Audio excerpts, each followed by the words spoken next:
গল্পকথন by Kallol চ্যানেলে আপনারা শুনছেন হুমায়ুন আহমেদের লেখা জল জোছনা, আজ তৃতীয় এবং শেষ পর্ব।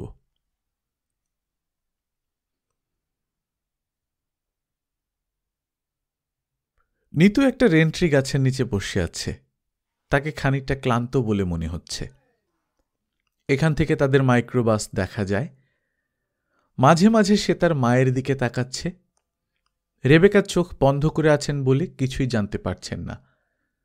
জহির দাঁড়িয়ে আছেন নিতুর সামনে। তাকে খুব উদ্বিগ্ন মনে হচ্ছে। যদিও উদ্বেগ চাপা দেবার চেষ্টা করছেন, পুরোপুরি চাপা দিতে পারছেন না। তার মন বলছে ঝামেলা শুরু হতে যাচ্ছে। নিতু ডাকল, চাচা। জহির কোমল গলায় বললেন, কি মা? বাচ্চা দুটির নাম জেনেছেন? না। তিনি মিথ্যা করে না বললেন, কারণ ওই বাচ্চা দুটির প্রসঙ্গ তিনি আনতে চান না। নিতু বলল, সবাই গাড়ি থেকে নামলো, মা নামল না কেন? বোধহয় শরীর ভালো না। তোর কি খিদে পেয়েছে নিতু? খিদে পেলেও কিছু করার নেই, চুপচাপ বসে থাকতে হবে। বসেই তো আছি। চা পেলে খুব ভালো হতো। নেক্সট টাইম আমরা কোথাও বের হলে সঙ্গে চা থাকবে, চিড়া থাকবে, মুড়ি থাকবে। আপনার খিদে পেয়েছে তাই না চাচা? খিদের সময় শুধু খাবারের কথা মনে হয়। খিদে অবশ্যই পেয়েছে। বয়স হলে খিদে সহ্য করার ক্ষমতা কমে যায়। সন্ধ্যা পর্যন্ত তুই না খেয়ে থাকতে পারবি, আমি পারবো না, ফ্ল্যাট হয়ে পড়ে যাব। দাঁড়িয়েছেন কেন চাচা, বসুন না। জহির বসলেন। নিতু বলল, আপনাকে আমার অনেক কথা জিজ্ঞেস করতে ইচ্ছা করে, শেষ পর্যন্ত সাহস হয় না। সাহস হয় না কেন? আপনি যদি মনে করেন এই বাচ্চা মেয়ে এইসব কি বলছে। এমন কিছু কি বলতে চাস যা বাচ্চা মেয়েদের বলা ঠিক না? হ্যাঁ, বলে ফেল। বাবাকে কি আপনি পছন্দ করেন? অবশ্যই করি। তোর কেন ধারণা হলো যে আমি মঞ্জুকে পছন্দ করি না? আপনি বাড়িতে এলে বাবার সঙ্গে কখনো কথা বলেন না, আমার সঙ্গে এবং মার সঙ্গে গল্পগুজব করে চলে যান। এই জন্যই জিজ্ঞেস করছি। তোর বাবাকে আমি খুবই পছন্দ করি। কেন করেন? তার চরিত্রে এমন কিছু দিক আছে যা সাধারণত দেখা যায় না। উদাহরণ দিন তো। যেমন সে কখনো মিথ্যা বলে না। আমি তাকে স্কুল জীবন থেকে দেখছি, সে মজা করার জন্যও মিথ্যা বলে না। মিথ্যা বলতে না পারাটা কি খুব বড় কিছু? অনেক বড় ব্যাপার নিতু। তোর বাবা হচ্ছে কম্পিউটারের মতো। কম্পিউটার মিথ্যা বলে না, ভুল প্রোগ্রাম চালাতে পারে না। তোর বাবাও সেরকম। আপনার কথায় বাবা একটা যন্ত্র। মানুষ যন্ত্র পছন্দ করে না। আপনি কেন করেন? আমি করি কারণ আমি জানি এই যন্ত্রটার ভেতরে একজন মানুষ বাস করে, চমৎকার একজন মানুষ। আমি যেমন জানি তুইও জানিস, জানিস না? জানি। প্রশ্ন শেষ নাকি বাকি আছে কিছু? বাকি আছে আরেকটা প্রশ্ন। আপনি কিন্তু রাগ করতে পারবেন না এবং কাউকে কোনোদিন বলতে পারবেন না আমি আপনাকে এই প্রশ্ন করেছি। আচ্ছা, শুনি তোর প্রশ্ন। আপনি নিজেকে সত্যি কথা বলেন না মিথ্যা কথা বলেন? আমি বেশিরভাগ সময় মিথ্যা কথা বলি, কিন্তু তোর প্রশ্নের জবাবে সত্যি কথাই বলবো। কেন? কারণ আমি বুঝতে পারছি প্রশ্নটার সত্যি উত্তর জানা তোর দরকার। এর উপর হয়তো অনেক কিছু নির্ভর করছে। প্রশ্নটা কি? নিতু খানিকক্ষণ ইতস্তত করে বলল, আপনি বাবাকে বেশি পছন্দ করেন না মাকে বেশি পছন্দ করেন? জহির হাসতে হাসতে বললেন, তুই খুব বুদ্ধিমতীর মতো প্রশ্ন করেছিস। একটি অশালীন প্রশ্ন করেছিস শালীন ভঙ্গিতে। জবাবটা আমি তোকে দেব, সত্যি জবাব। তোর মাকে আমি পছন্দ করি না। কেন? তোর মা মঞ্জুরকে একটি যন্ত্র হিসেবে গ্রহণ করেছে। যন্ত্রের ভেতরের মানুষটাকে বের করার কোনো চেষ্টা করেনি। কাজটা জটিল নয়, সহজ কাজ। এই সহজ কাজ যে মেয়ে পারবে না তাকে আমি পছন্দ করব কেন? কাজটা সহজ ভাবছেন কেন চাচা? কাজটা হয়তো সহজ না, কঠিন কাজ। খুব কঠিন বলে তো আমার মনে হয় না। তুই সেদিনের বাচ্চা মেয়ে, তুই পারিস। তুই পারলে তোর মা পারবে না কেন? আমি পারি। হ্যাঁ, তুই পারিস। তোর বাবার আমাদের সঙ্গে বেড়াতে আসার কোনোই কারণ ছিল না, কোনো পরিকল্পনাও ছিল না। তুই কিছু একটা করেছিস যাতে করে সঙ্গে সঙ্গে সে রওনা হয়েছে। তোর মা এটা পারে না। দোষটা হয়তো বাবার। বাবা হয়তো মার কাছে যন্ত্র হিসেবেই থাকতে চান। তাও হতে পারে। নিতু থেমে থেমে বলল, বাবা যে কতটা ভালো এটা কেউ জানে না। আমি জানি, যারা তার সঙ্গে মিশেছে তারা জানে। তোদের ড্রাইভার ইসমাইল জানে। তোর বাবা যদি এখন ইসমাইলকে বলে, ইসমাইল একটা চলন্ত ট্রাকের নিচে ঝাঁপিয়ে পড়ো, সে সঙ্গে সঙ্গে তাই করবে, করবে না? হ্যাঁ, করবে। তোর বাবার চরিত্রের এই দিকটি সম্পর্কে তোর মা কেন জানবে না? আপনি মাকে কখনো বলেছেন এসব? না। কেন বলেননি? আমার উপদেশ দিতে ভালো লাগে না। তাছাড়া আমি হলাম জিপসি। জিপসিরা উপদেশ দেয় না। জিপসিরা কি করে? তারা শুধু শোনে আর দেখে। প্রশ্ন শেষ হয়েছে নাকি আরও কিছু আছে? আরও আছে, আর মাত্র একটা, দ্য লাস্ট ওয়ান। বলে ফেল। বাবা আপনাকে বেশি পছন্দ করতেন না জ্যোৎস্না চাচিকে বেশি পছন্দ করতেন? সেটা তো মা আমার জানার কথা না, তোর বাবার জানার কথা।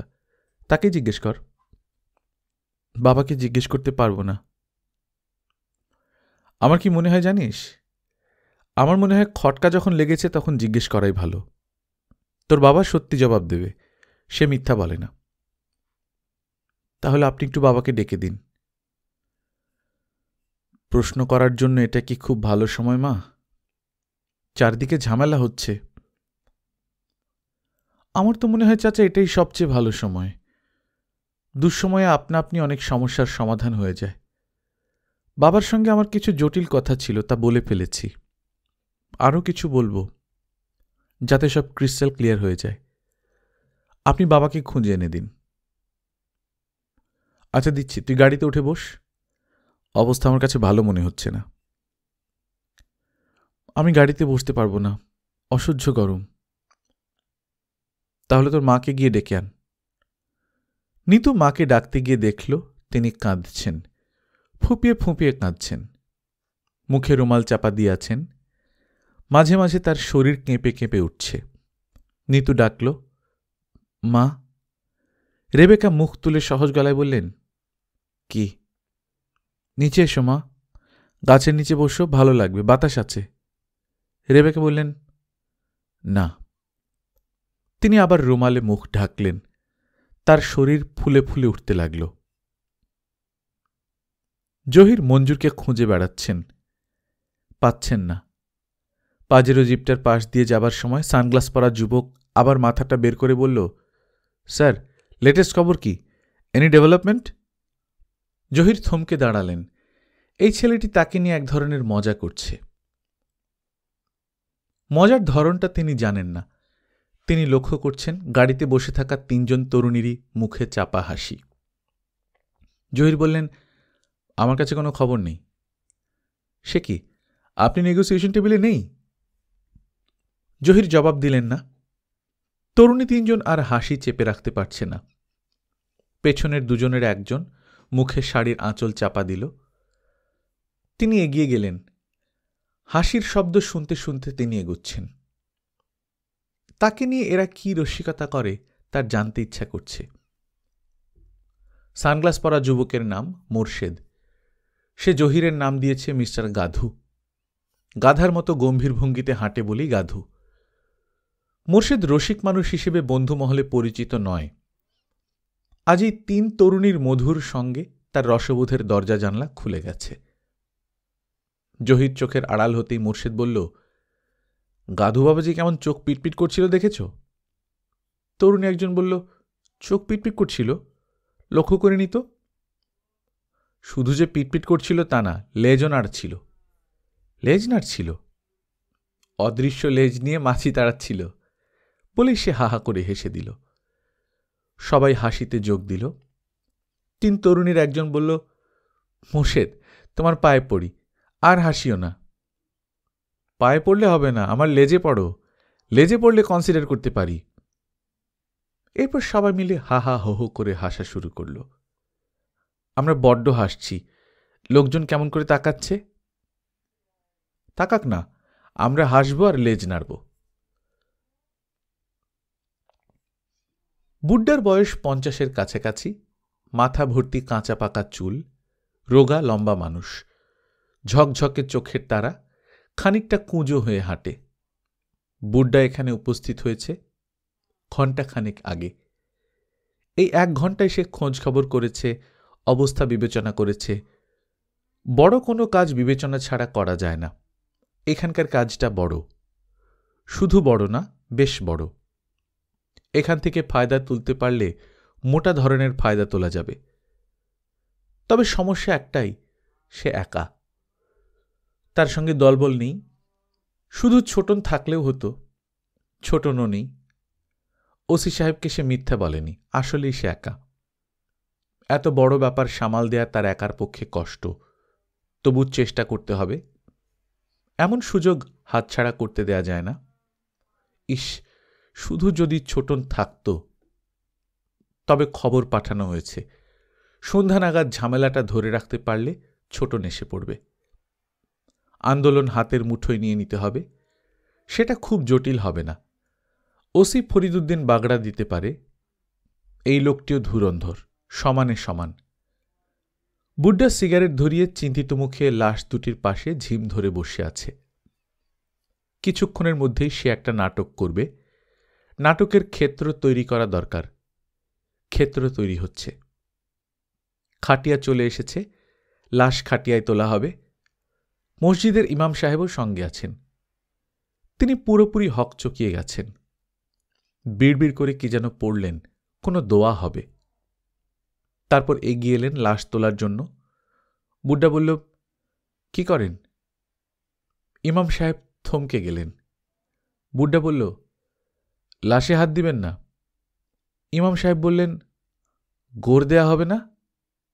হবে, সময় হলেই হবে। ইমাম সাহেব আশেপাশে তাকালেন, কেউ কিছু বলল না। সবাই তাকিয়ে আছে বুড্ডার দিকে। বুড্ডা থু করে একদলা থুতু ফেলে বলল, আগে বিচার, তারপর লাশ তোলা তুলি। বুড্ডার কথা চারদিকে চাপা আলোড়ন তুলল। বুড্ডা এবার উঠে দাঁড়াল, থমথমে গলায় বলল, আমরা বিচার চাই। এই 2 মাসুম বাচ্চার জন্য 2 লাখ টাকা ক্ষতিপূরণ। ঠিক বলছেন, ঠিক বলছেন। যে কুত্তার বাচ্চা এই 2 মাসুমরে খুন করছে, তারে পুলিশ আগে ধরব, তারপর অন্য কথা। সঠিক বলছেন, সঠিক বলছেন। বুড্ডা গলা খাঁকারি দিয়ে বলল, লাশ এখান থেকে সরায় নিলে কিছুই হইব না, পুলিশে কিছুই করব না, বুঝছেন আপনারা? বুঝছি। আপনারা কি চান বিচার হোক? চাই, চাই। যদি চান তাহলে থাকেন আমার পিছে, দেখেন বিচার হয় কিনা। বলেন আল্লাহু আকবার। সবাই একযোগে বলল আল্লাহু আকবার। বুড্ডা তার রক্তের মধ্যে এক ধরনের কাঁপন অনুভব করছে। সে জানে এই কাঁপন অন্যরাও বোধ করছে। মানুষগুলিকে এখন একটা ঘোরের মধ্যে নিয়ে আসতে হবে। ভয়ঙ্কর কিছু করতে হবে, তাহলে ঘোর চলে আসবে। ভয়ঙ্কর কি করা যায়? ভাঙচুর করা যায়। সব কটা গাড়ির কাঁচ ভেঙে দেয়া যায়। তবে এতে অনেকেই মনে করতে পারে ব্যাপারটা উদ্দেশ্যমূলক, তারা পিছিয়ে পড়তে পারে। প্রতিটি কাজ করতে হবে সাবধানে। বুড্ডা নিচু হয়ে একটা থান ইট তুলে নিল। তার দেখা দেখি অনেকেই থান ইট তুলে নিল। বুড্ডা বিকট চিৎকার করল, নারায়ে তাকবীর। প্রচণ্ড প্রতিধ্বনি হল, আল্লাহু আকবার। ফরিদুদ্দিনের ওয়াকি টকি কাজ করছে না। তাকে দেখে মনে হচ্ছে সে প্রচণ্ড ভয় পেয়েছে।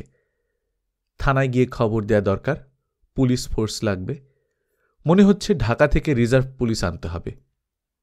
পিপাসায় তার বুক শুকিয়ে গেছে। 1 গ্লাস পানি দরকার। সঙ্গের সিগারেটও শেষ হয়ে গেছে। মোটর সাইকেলে করে সেকেন্ড অফিসারকে থানায় পাঠিয়ে দেওয়া যায়, সে থাকবে, তার যাওয়া ঠিক হবে না। ফরিদুদ্দিন মোটর সাইকেলের দিকে গেলেন। সেকেন্ড অফিসার কবির আহমদ মুখ শুকনো করে মোটরসাইকেলের কাছে বসে আছে। কবির বলল, স্যার, অবস্থা তো খারাপ। হ্যাঁ, খুবই খারাপ। কি করব, থানায় চলে যাব? হ্যাঁ, আর্মড পুলিশ লাগবে, ম্যাজিস্ট্রেট লাগবে, গুলির হুকুম দিতে হতে পারে। স্যার, বুড্ডা কি একা না তার দলবল আছে?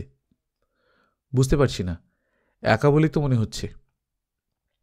বিপদের সময় কিছুই কাজ করে না। মোটরসাইকেলও স্টার্ট নিচ্ছে না। স্টার্ট নিয়ে খানিকক্ষণ ভটভট করে থেমে যায়। ফরিদুদ্দিন লক্ষ্য করল বুড্ডা এগিয়ে আসছে। বুড্ডার চোখ লাল, হাতে থান ইট, পেছনে বিশাল জনতা। ফরিদুদ্দিনের গা বেয়ে শীতল স্রোত বয়ে গেল। বুড্ডা বলল, ওসি সাহেব মনে পালায় যাওয়ার মতলব করতেছেন? ফরিদুদ্দিন চুপ করে রইলেন। এখন কথা বলা অর্থহীন। বুড্ডা খনখনে গলায় বলল, ওসি সাহেবের মোটরসাইকেল পুরায় দাও, যেন পালাইতে না পারে। বিচার না হওয়া পর্যন্ত কোনো যাওয়া যাওয়াই নাই। মোটরসাইকেলে আগুন দেয়া হলো। কালো ধোঁয়া উঠছে। বুড্ডা ইট হাতে দাঁড়িয়ে আছে। তার পেছনের মানুষদের মধ্যে ঘোর তৈরি করার জন্য এই কাজটা দরকার ছিল। সবাই জানুক সে কোনো কিছুরই পরোয়া করে না।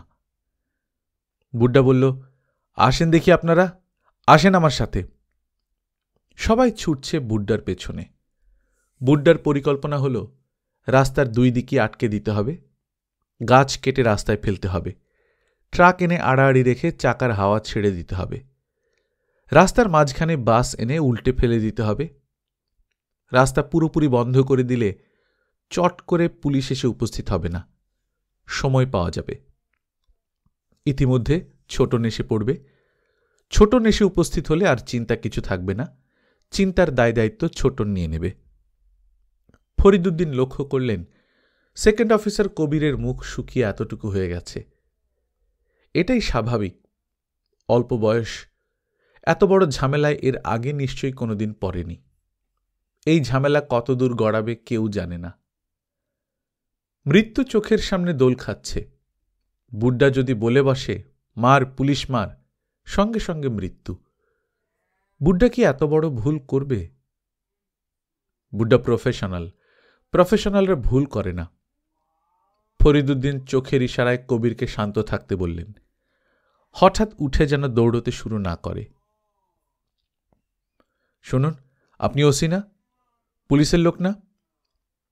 পুলিশের পরিচয় ফরিদুদ্দিন এখন গোপন রাখতে চান। তার এখন যা করণীয় তা হচ্ছে দ্রুত সরে পড়া। অবিশ্বাস্য ঝামেলা এখন বাঁধবে। এই ঝামেলা তার আটকানোর পথ নেই। একটা ক্ষীণ সম্ভাবনা যদি নেতৃত্বের হাত বদল হয়, আরেকজন কেউ যদি বুড্ডাকে চ্যালেঞ্জ করে নেতৃত্ব দিতে আসে, সেই সম্ভাবনা কতটুকু তিনি বুঝতে পারছেন না। চেষ্টা নেওয়া যায়, তাতেও সময় লাগবে। সেই সময় কি তার হাতে আছে? কথা বলছেন না কেন? আপনি ওসি না? ফরিদুদ্দিন মহিলার দিকে তাকালেন। বিপুল আকৃতি, রোজ কতটা করে মাছ মাংস খেয়ে এই চেহারা বানিয়েছে কে জানে। ফরিদুদ্দিন ক্লান্ত গলায় বললেন, হ্যাঁ। ডাবওয়ালাকে দেখেছেন? শুকনো মতো একটা ছেলে। 500 টাকার একটা নোট দিয়েছিলাম, নিয়ে সটকে পড়েছে। বলেছে ভাঙতি নিয়ে আসবে। ও ও মানে কি? আপনি ও বলে ছেড়ে দিবেন? পুলিশ হয়েছেন কি জন্য? ও বলার জন্য?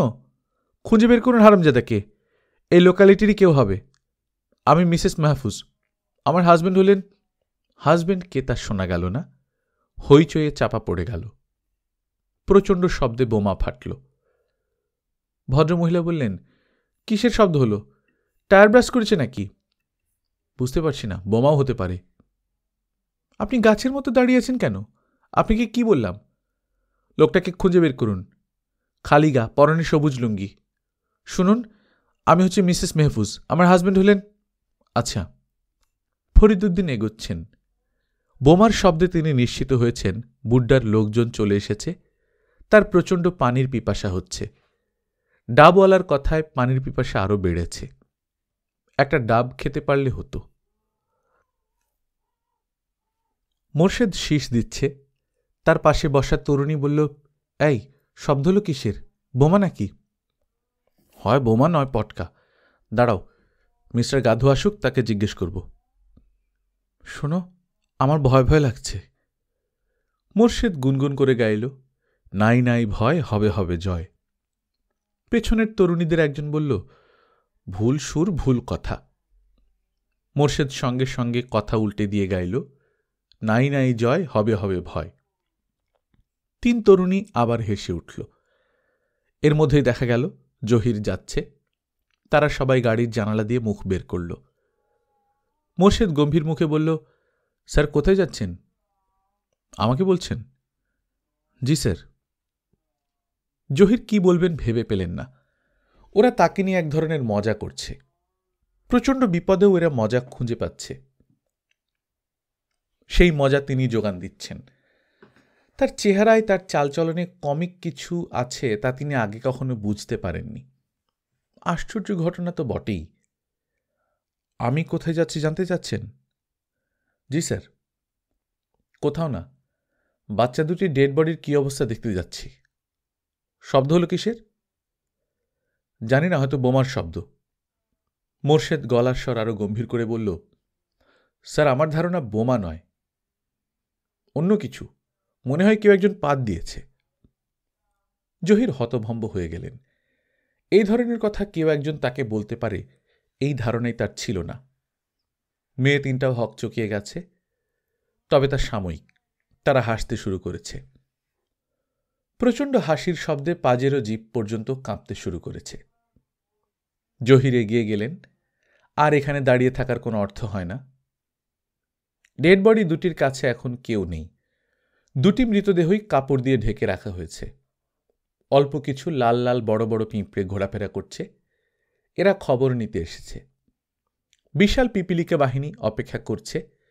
খবর পাওয়া মাত্রই তারা ছুটে আসবে। জহির কিছুক্ষণ দাঁড়িয়ে দাঁড়িয়ে পিঁপড়া দেখলেন। ফিরে যেতে ইচ্ছা করছে না। পাজেরো জিপের পাশ দিয়ে তাকে যেতে হবে। সানগ্লাস পরা ছেলেটি আবারও হয়তো কিছু বলবে। এবার সে কি বলবে? ভাই একটু শুনুন। জহির তাকালেন। কালো রঙের ছোট্ট একটা মরিস মাইনর গাড়ির ভেতর থেকে হাত ইশারা করে একজন মহিলা তাকে ডাকছেন। আমার হাজবেন্ড অনেকক্ষণ হয়ে গেছেন, এখনো ফিরে আসছেন না। ড্রাইভারকে পাঠিয়েছিলাম, সেও আসছে না। আমার ছেলেটা খুবই ভয় পাচ্ছে। ওর হার্টের অসুখ আছে, ভয় পেলে ওর প্রচণ্ড সমস্যা হয়। 8-9 বছরের বাচ্চা ছেলে, মার কোলে শুয়ে আছে। খুব ঘামছে, মুখ নীলবর্ণ হয়ে গেছে। জহির বললেন, খোকা কোনো ভয় নেই, আমি তোর বাবাকে খুঁজে বের করছি। ভদ্রমহিলা বললেন, আপনি ভিড়ের মধ্যে ওকে চিনবেন না, আপনি এখানে থাকুন। আমার খোকা কেমন যেন করছে। পানি দিয়ে ওর মুখটা মুছিয়ে দিন। পানি নেই, বোতলের সব পানি শেষ হয়ে গেছে। আচ্ছা আমি নিয়ে আসছি পানি, এক্ষুনি আসছি। পানি আনতে হবে না, প্লিজ আপনি এখানে থাকুন। আমি যাব আর আসব। গোলমাল পুরোপুরি না থামা পর্যন্ত ছেলের পাশ থেকে নড়ব না। Thank you. খোকা তুমি হাসো তো। বিপদের সময় ছেলেদের শক্ত হতে হয়। তুমি তোমার মাকে সাহস দাও, পারবে না? পারব। মাকে বলো কোনো ভয় নেই, মাকে সাহস দাও। এই ফাঁকে আমি পানি নিয়ে আসছি। জহির ছুটে চলে গেলেন। খোকা মার দিকে তাকিয়ে ফিসফিস করে বলল, ওনাকে আমি কি ডাকবো মা? চাচা ডাকবো? না, ওনাকে মামা ডাকবে। আমি মনে মনে তাকে ভাই ডেকেছি। তোমার কি ভয় করছে মা? করছে। আমার করছে না। নিতু বলল, কি হচ্ছে বাবা? মঞ্জু সাহেব বললেন, মনে হচ্ছে আমরা বড় ধরনের সমস্যায় পড়ে গেছি। এখন কি হবে? দেখি কি হয়। তোর কি ভয় লাগছে? হ্যাঁ। ভয়ের কিছু নেই। আমি কি গাড়িতে গিয়ে বসবো বাবা? না, ওরা ভাঙচুর করতে পারে, গাড়িতে না বসেই ভালো। ওরা এখন কোথায় গেছে? রাস্তা আটকাতে। এরকম করছে কেন? মানুষ খেপে গেলে কি করে সে নিজেও জানে না। তোমার কি ভয় লাগছে না বাবা? নিজের জন্য লাগছে না, তোর জন্য আর তোর মার জন্য লাগছে।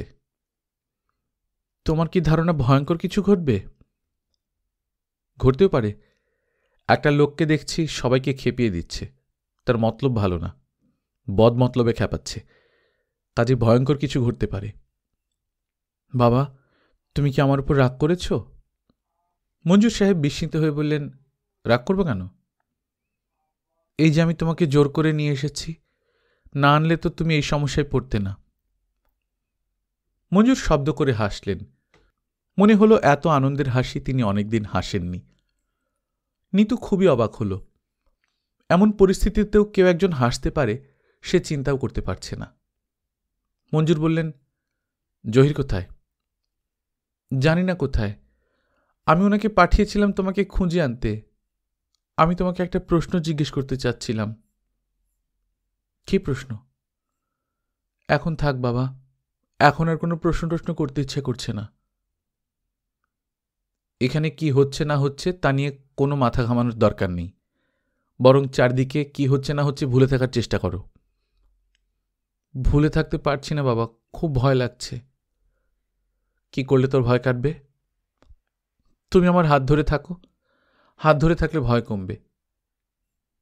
মঞ্জুর মেয়ের হাত ধরলেন। লক্ষ্য করলেন মেয়ে অল্প অল্প কাঁপছে। নিতু বলল, বাবা তুমি মাকে ডেকে নিচে নিয়ে এসো, মাও নিশ্চয়ই ভয় পাচ্ছেন। আমি ডাকলে তোর মা আসবে না। তবু তুমি ডাকো। মা খুব কাঁদছিল বাবা, একা একা গাড়িতে বসে কাঁদছিল। একা একা কাঁদাই তো ভালো, দলবল নিয়ে কাঁদা যায় নাকি? তুমি মাকে নিয়ে এসো বাবা। আচ্ছা ডেকে দেখি। বাবা প্রশ্নটা করেই ফেলি, তুমি কি জ্যোৎস্না চাচির প্রেমে পড়েছিলে? মঞ্জুর কিছুক্ষণ চুপ করে থেকে বললেন, হ্যাঁ। আর কিছু বলবি? না। মঞ্জুর স্ত্রীকে ডাকার জন্য গাড়িতে উঠলেন। স্ত্রীর দিকে তাকিয়ে কোমল গলায় বললেন, রেবেকা। কি? খিদে প্রাণ বের হয়ে যাচ্ছে, তোমার কাছে কি চকলেট আছে? রেবেকা চকলেটের প্যাকেট বের করলেন। পানির বোতলটা দাও। রেবেকা পানির বোতল এগিয়ে দিলেন। পানি কি এইটুকুই না আরও আছে? আরও আছে, তুমি খাও। মঞ্জুর তৃষ্ণার্তের মতো পানি শেষ করলেন। রেবেকা। তুমি নিচে গিয়ে মেয়ের পাশে দাঁড়াও, ও ভয় পাচ্ছে। আমার কোথাও যেতে ইচ্ছে করছে না। গাড়ি থেকে নিচে নামা দরকার, এরা গাড়ি ভাঙচুর করবে বলে আমার ধারণা। করুক ভাঙচুর। নিতু খুব ভয় পাচ্ছে, তুমি ওর হাত ধরে ওর পাশে দাঁড়ালেও সাহস পাবে। তুমি দাঁড়ালেই সাহস পাবে, তুমি দাঁড়িয়ে থাকো। আমি দাঁড়াতে পারবো না, আমাকে ওই লোকটার এনকাউন্টার করতে হবে। কার এনকাউন্টার করতে হবে? নাম হচ্ছে বুড্ডা, বদলোক বলেই মনে হচ্ছে, সবাইকে খেপিয়ে তুলছে। ভয়ঙ্কর কিছু যদি ঘটে তো ওর জন্যই ঘটবে। রেবেকা তীক্ষ্ণ গলায় বললেন, ভয়ঙ্কর কিছু ঘটলে ঘটবে, তোমার কি দায়িত্ব? আমার দায়িত্ব আছে। এক অর্থে সমস্যার শুরু আমি করেছি। সব মিটেই গিয়েছিল, লালটাই পরা এক লোকের সঙ্গে হঠাৎ কিছু কথাবার্তা হলো। তোমার প্রয়োজন ছিল কথা বলার? হ্যাঁ ছিল। আমাদের সবারই দায়িত্ব আছে, সেই দায়িত্ব পালন করতে হয়। মা হিসেবে তোমার দায়িত্ব হচ্ছে নিতুর পাশে দাঁড়ানো। রেবেকা তীক্ষ্ণ গলায় বললেন, স্বামী হিসেবে তোমার কোনো দায়িত্ব ছিল না? তুমি কি তোমার দায়িত্ব পালন করেছ? রাতের পর রাত আমার ঘুম হতো না, তুমি কখনো তার কারণ জানতে চেয়েছ? না। তুমি বন্ধু পত্নীকে নিয়ে জ্যোৎস্না দেখার জন্য ছাদে উঠে বসে থাকতে। জ্যোৎস্না কি আমি দেখতে পারি না? আমার কি ইচ্ছা করে না তোমার হাত ধরে জ্যোৎস্না দেখতে? রেবেকা, তোমার মেয়েটা একা নিচে দাঁড়িয়ে আছে, থাকুক, একা দাঁড়িয়ে অভ্যাস হোক। কে জানে, তাকেও হয়তো আমার মতো একা একাই জীবন কাটাতে হবে। রেবেকা কাঁদতে শুরু করেছেন, শব্দ করে বাচ্চা মেয়ের মতো কাঁদছেন। মঞ্জুর স্ত্রীর মাথায় হাত রাখলেন। রেবেকা আরও শব্দ করে কেঁদে উঠলেন। আরেকটা বোমা ফাটল।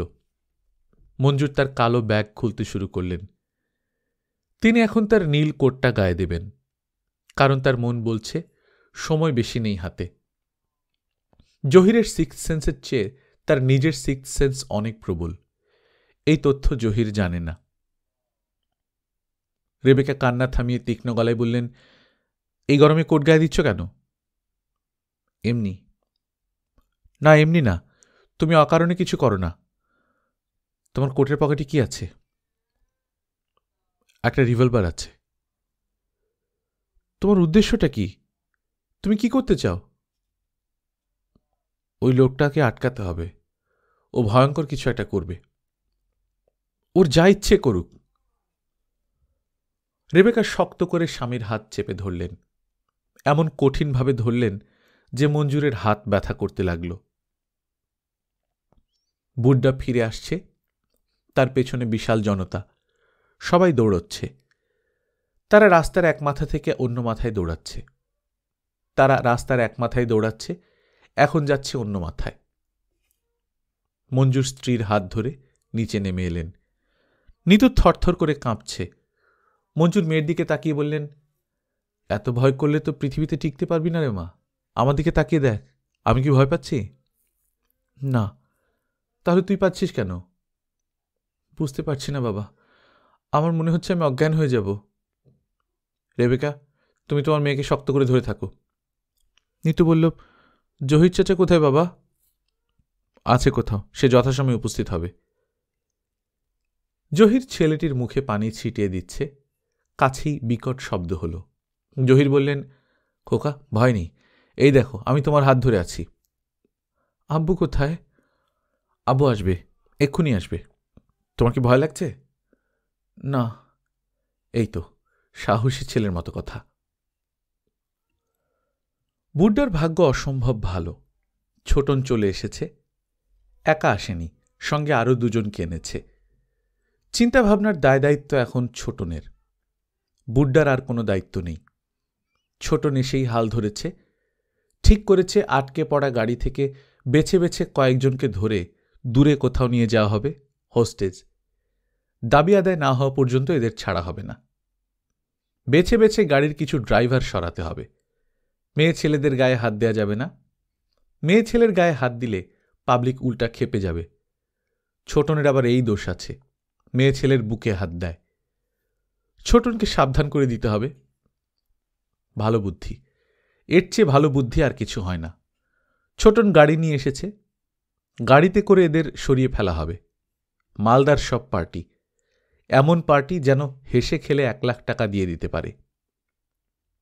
কাজ সারতে হবে খুব দ্রুত, পুলিশ এসে ঘিরে ফেলার আগেই। বুড্ডা ছোটনের সঙ্গে কানে কানে কি যেন বলল, তারপর ইট হাতে ছুটতে লাগল। তার সঙ্গে 100-2 মানুষ ছুটছে, প্রত্যেকের হাতে ইট। বুড্ডা বলল, ভাঙো দেখি, গাড়ি ভাঙো, বড়লোকের সব গাড়ি শেষ করে দাও। নারায়ে তাকবীর বলে চিৎকার দিতেই জনতার কাছ থেকে আল্লাহু আকবর শোনা গেল। ঝনঝন শব্দে কাঁচ ভাঙছে, এক একজন উত্তেজনায় প্রায় পাগল হয়ে যাচ্ছে। গাড়ি ভাঙায় এত আনন্দ।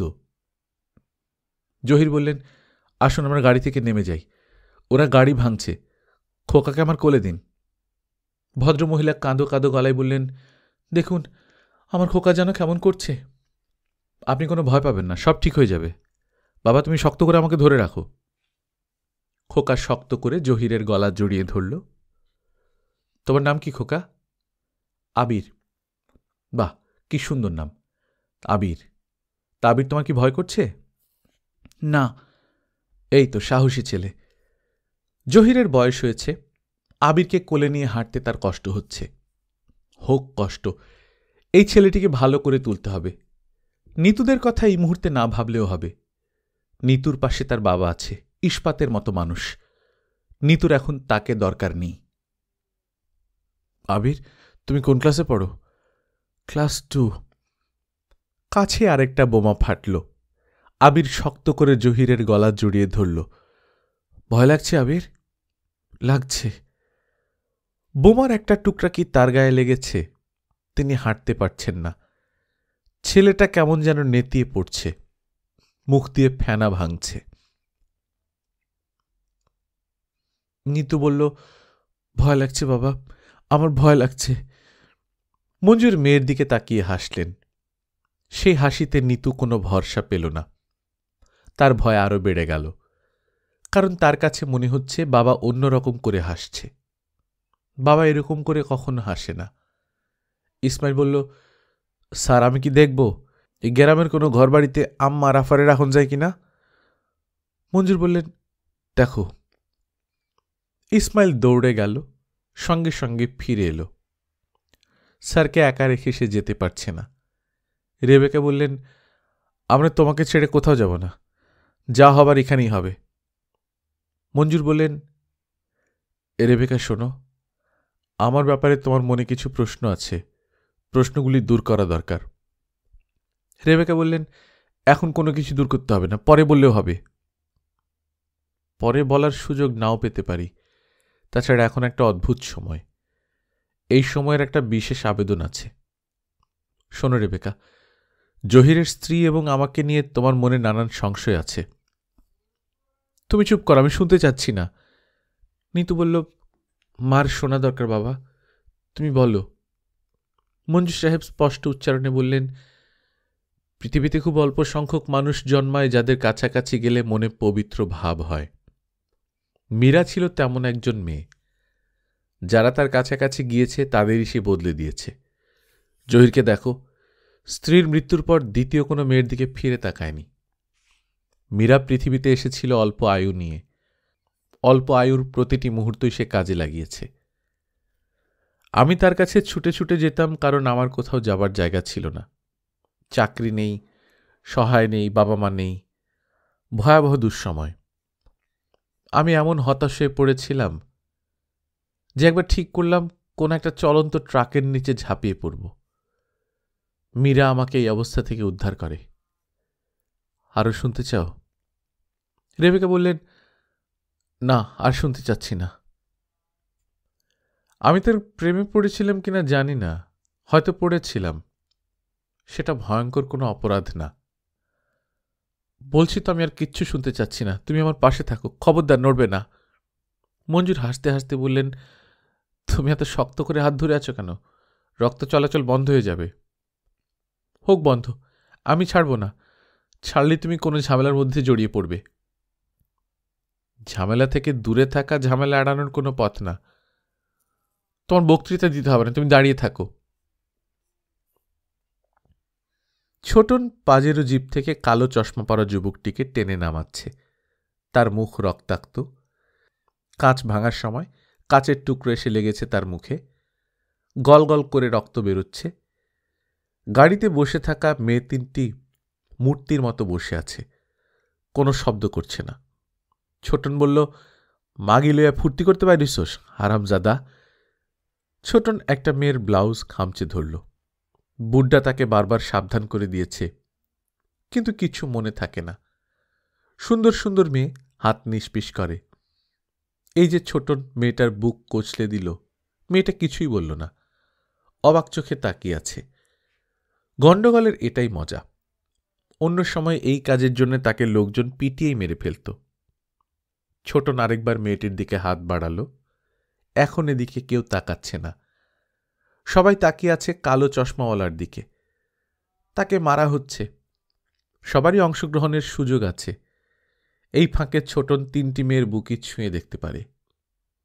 সহজে এমন সুযোগ দেখতে পাওয়া যায় না। বুকে হাত দেওয়ার পর মেয়েগুলোর মুখ কেমন বদলে যায়। এমন ভয়ঙ্কর ঘটনা যেখানে ঘটছে তার অল্প একটু দূরেই স্থূলকায়া মহিলা টাকা গুনছেন। ডাবওয়ালা ভাঙতি টাকা নিয়ে ফিরে এসেছে। ভদ্রমহিলা গজগজ করছেন, রাজ্যের ময়লার নোট নিয়ে এসেছিস, এই নোট চলবে?